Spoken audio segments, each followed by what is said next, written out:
et bienvenue dans votre magazine TV My House, consacré à l'univers de l'habitat. Donc voici le sommaire. Les problèmes d'administration de biens sont de plus en plus présents après le décès du propriétaire, d'où les inscriptions de tout genre sur les façades de nombreuses bâtisses dans le but de dissuader toute personne voulant interagir pour acheter la propriété. Dans Focus House, nous tenterons de comprendre ce qui explique la recrudescence des dits problèmes dans notre société, ainsi que les causes et les solutions. Les enfants gambadent partout dans la maison et tout comme les grands, ils ont besoin d'un espace qui leur est dédié. Lifehouse nous propose des modèles d'aménagement d'espaces de jeu des enfants correspondant aux différents types de jeux. Au-delà de l'aspect esthétique et bio, les plantes ont également besoin d'entretien régulier. Et la poussière, bien qu'incontournable, en est l'ennemi numéro 1. Dans Astuce House, nous nous intéresserons sur les méthodes de nettoyage des plantes. Cette maison n'est pas à vendre et bien d'autres inscriptions de ce genre brandissent sur beaucoup de propriétés conflictuelles visant à dissuader ou à décourager toute personne qui voudrait entamer des démarches pour acheter les bâtisses en question. Tommy Tamo nous fait un zoom sur les causes de ces conflits ainsi que les solutions pour en sortir, et c'est dans Focus House. Ce n'est pas un graffiti sur cette baraque, c'est une mise en garde à l'endroit de tout potentiel acquéreur. Maison familiale pas à vendre, attention à tout acheteur. Une inscription générique, légion dans nos villes africaines. Pas donc étonnant d'arpenter un quartier et de tomber sur ce type de décor. Des inscriptions qui surviennent après le décès du parent titulaire du bien. C'est un peu comme après la mort du père ou de la mère, les enfants un peu plus s'entendent. Hein? L'autre dit que non, c'est moi qui va gérer les biens, l'autre dit que non, c'est pas toi qui dois gérer. C'est un peu ça, ils se mettent à se discuter, ils veulent vendre les biens. Quand un enfant se pose, il écrit à la maison, pas à vendre, il écrit avec la peinture rouge comme vous voyez là. Et c'est le début d'un tumultueux litige. On remarque de plus en plus qu'il y a des conflits au niveau des familles. Ces conflits naissent au niveau de ce qu'on appelle le grand partage. Il s'agit de partager quoi? Les biens. Des familles qui se déchirent. Une guerre froide qui fait perdre toute exploitation du bien querellé. Une situation qui nous a imposé un arrêt pour mieux cerner le phénomène, les causes, les conséquences et les solutions qu'on peut préconiser.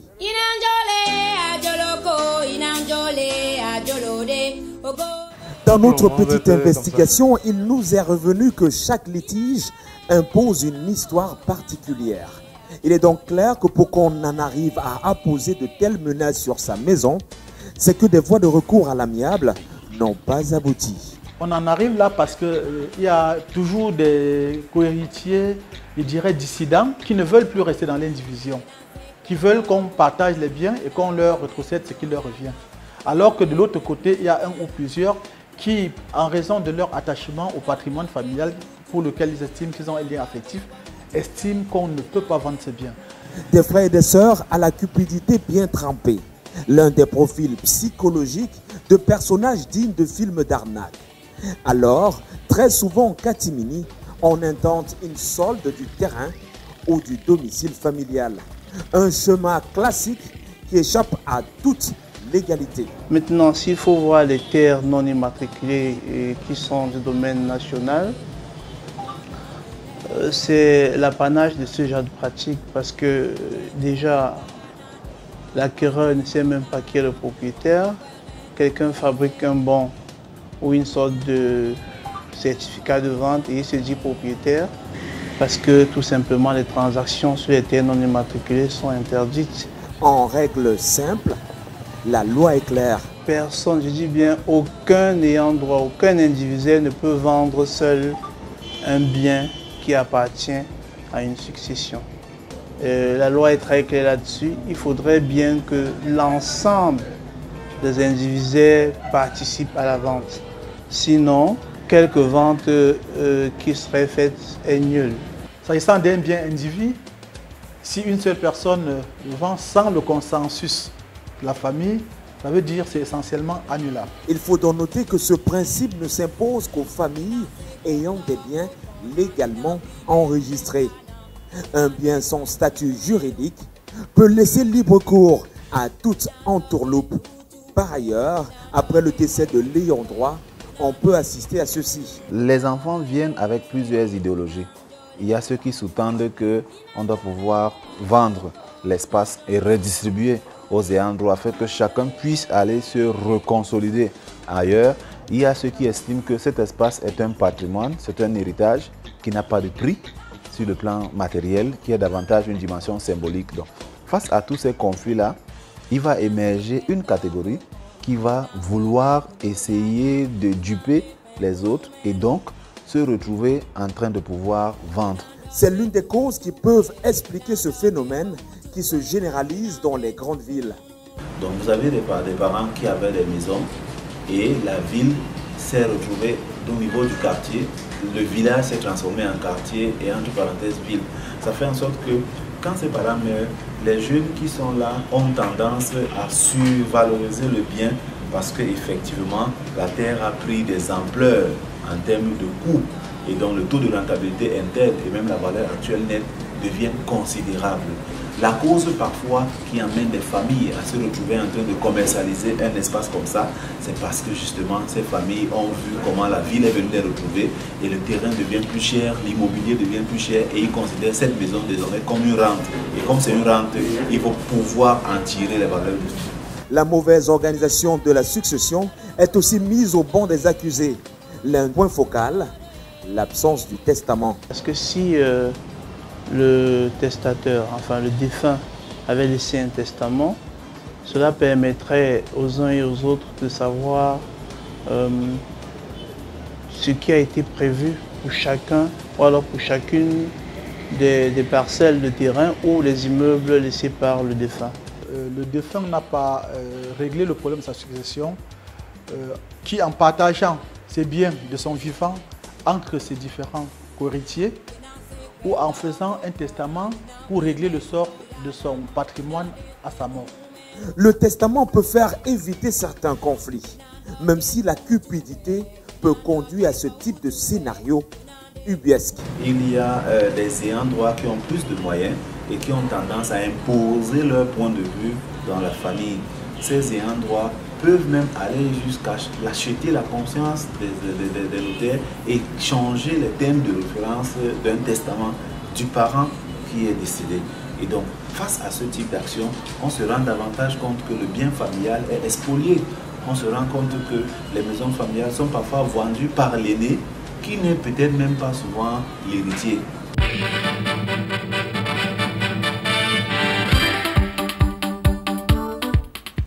Les guéguerres en famille concernant les biens immobiliers ont un impact sur les ayants droit et la communauté. Des divisions s'installent et c'est une guerre froide à laquelle on se livre.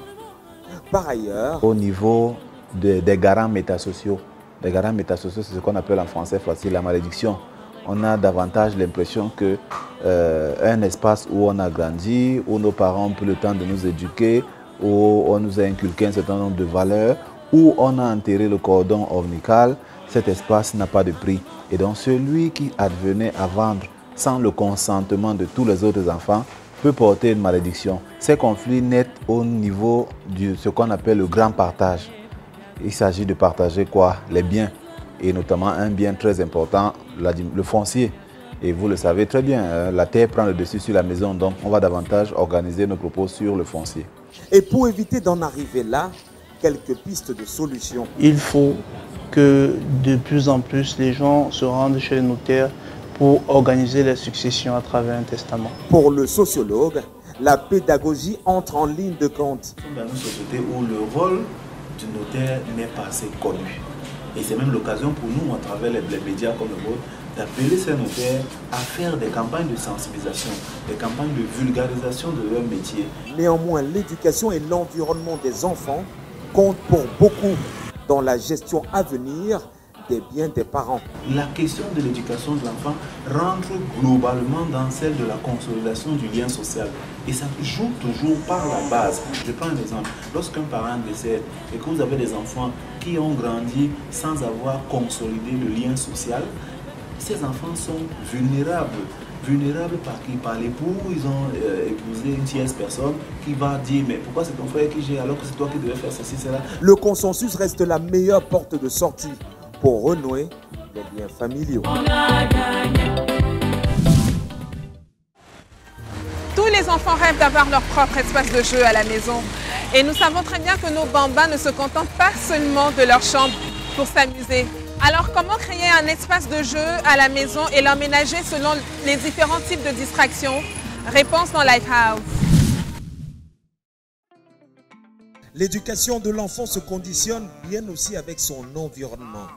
Proposer un espace de jeu participe à l'épanouissement de ce dernier.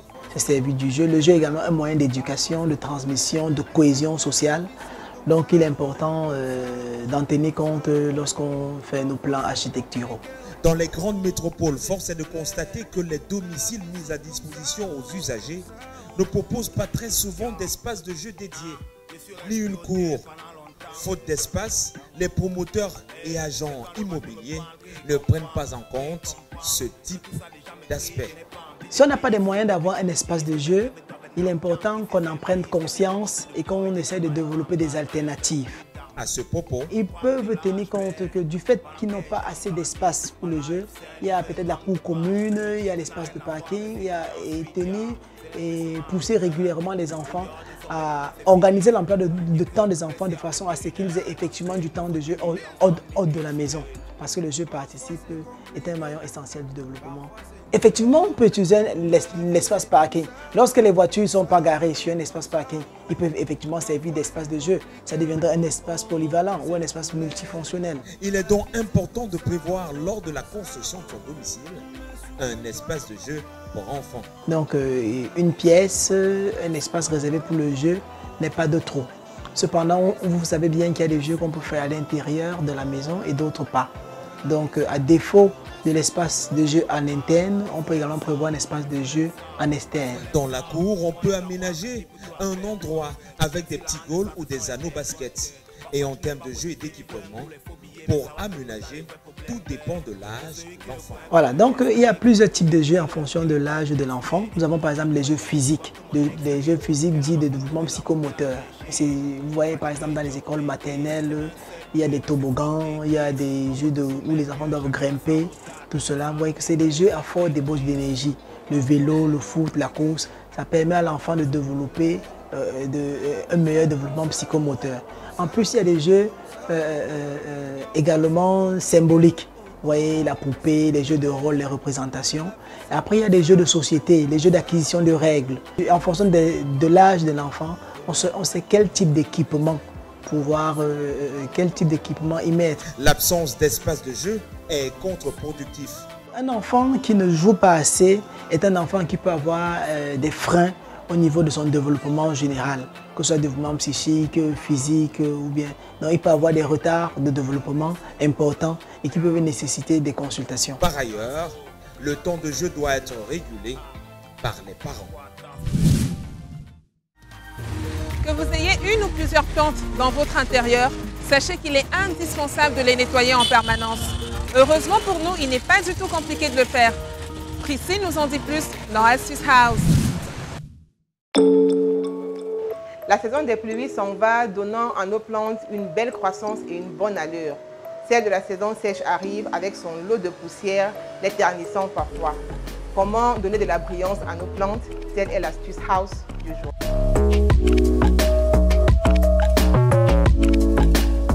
En 3 étapes, mettez de l'eau dans un récipient, mettez-y quelques gouttes d'huile végétale et prenez un chiffon propre que vous essuyez sur vos plantes. Celles-ci retrouveront leur mine des premiers jours. C'est tout pour notre Astuce House et à bientôt.